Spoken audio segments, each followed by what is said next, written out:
monde. Dans cette séance, je m'adresse aux élèves du tronc commun. Alors, je continue la séance sur les ensembles, la réunion, l'intersection, etc. Alors, si je prends, par exemple, N, l'ensemble N, c'est l'ensemble des entiers naturels. Union, l'ensemble des entiers relatifs. Alors, si je réunis l'ensemble des entiers naturels et l'ensemble des entiers relatifs, j'obtiens l'ensemble des entiers relatifs. C'est-à-dire, ça nous donne Z. Maintenant, N inter Z, l'intersection des entiers naturels et des entiers relatifs est égale à quoi? Est égale à N. Pourquoi? Parce que N est un sous-ensemble de Z. Donc, si je fais les éléments communs, sont les entiers naturels. Bon, maintenant je fais D, l'ensemble des décimaux relatifs, inter Z est égal à quoi? Est égal à Z. Pourquoi? Parce que Z est inclus dans D. Comme ici, N est inclus dans Z. Donc la réunion, c'est Z. N inter Z, c'est N. Pourquoi? Parce que N est inclus dans Z. D inter Z, c'est Z. Alors maintenant, Q+, c'est-à-dire l'ensemble des rationnels positifs, union l'ensemble des rationnels négatifs. Elle est égale à l'ensemble des rationnels, c'est l'ensemble Q. L'intersection de l'ensemble des rationnels positifs et des rationnels négatifs. Il y a un seul élément en commun qui est en même temps positif et négatif, c'est le 0. Je le mets entre accolades parce que l'intersection de deux ensembles est un ensemble.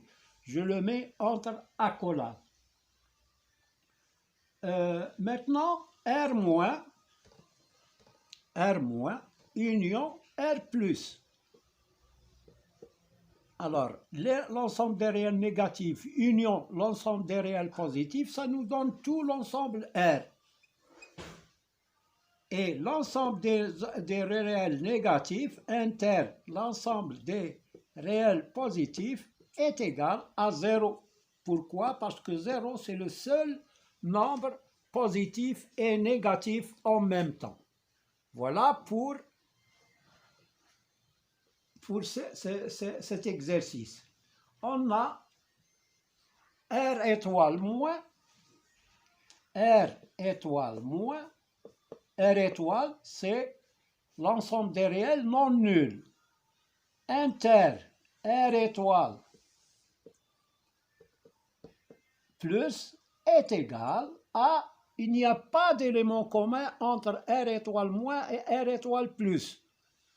Si les deux ensembles ne contiennent pas de 0, alors l'intersection c'est l'ensemble vide. On le note 0 et on le barre. Ou bien on le note entre deux accolades. Ça se lit l'ensemble vide. Et là, c'est l'ensemble vide. Il n'y a pas d'éléments.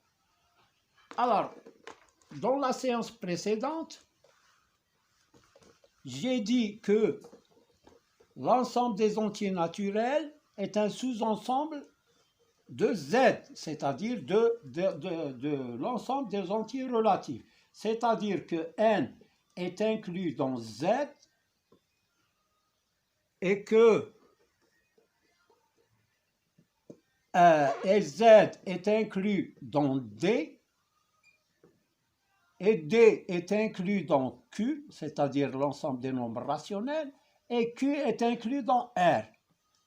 Je reprends.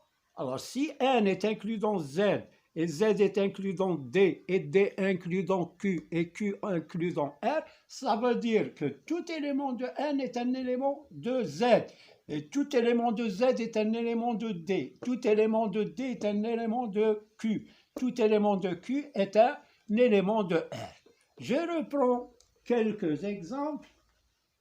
Alors, Par exemple, je prends 2. 2, il appartient à n. 2, puisqu'il appartient à n, il appartient à z. Et puisqu'il appartient à z, il appartient à d.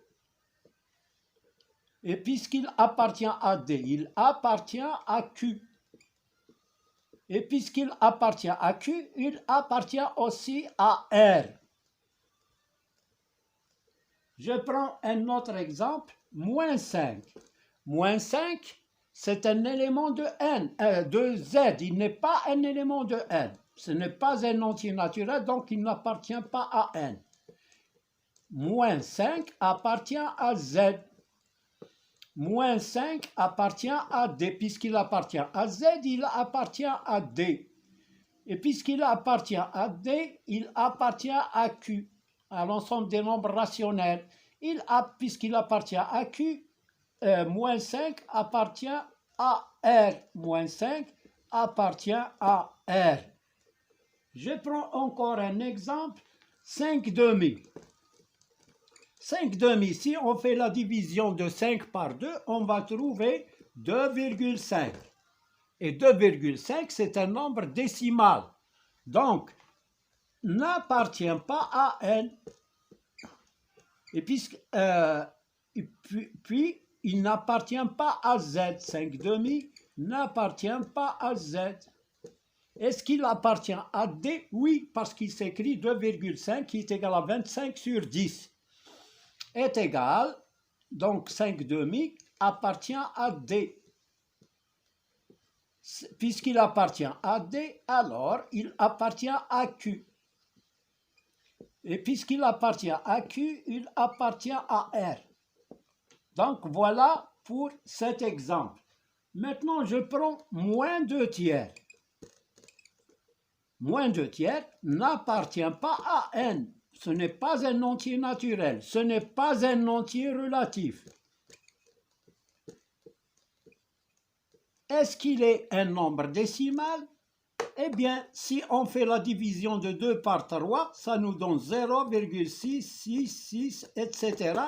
Moins, et la division ne se termine pas. Donc, ce n'est pas un nombre décimal. Donc, moins 2 tiers n'appartient pas à d. Moins 2 tiers, il appartient à q, parce qu'on peut l'écrire sous la forme, non, il peut s'écrire, oui, il peut s'écrire sous la forme de a sur b. Alors, et moins 2 tiers appartient à r, puisqu'il appartient à q, il appartient à r. Maintenant, je fais racine de 5. Alors, racine de 5, ou bien moins, racine de 5, n'appartient pas à n, n'appartient pas à z. Il n'appartient pas, racine de 5, n'appartient pas à d. Ce n'est pas un nombre décimal et ce n'est pas un rationnel, parce qu'on ne peut pas l'écrire sous la forme de a sur b. N'appartient pas à d, à q. Et puis, racine de 5, finalement, appartient à r. C'est un nombre irrationnel et c'est un nombre réel. Voilà pour ces exemples. Parfois, on trouve par exemple racine de 25. Racine de 25, c'est un entier naturel. Pourquoi? Parce qu'il est égal à 5.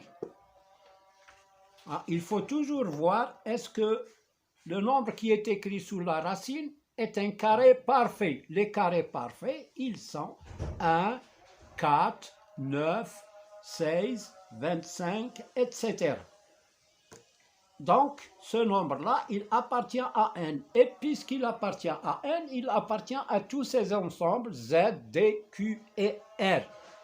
Voilà pour cet exercice.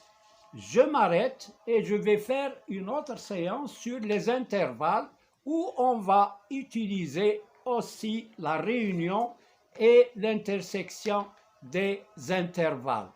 À bientôt. N'oubliez pas de mettre like et abonner si vous êtes nouveau. Et merci appuyez sur la cloche.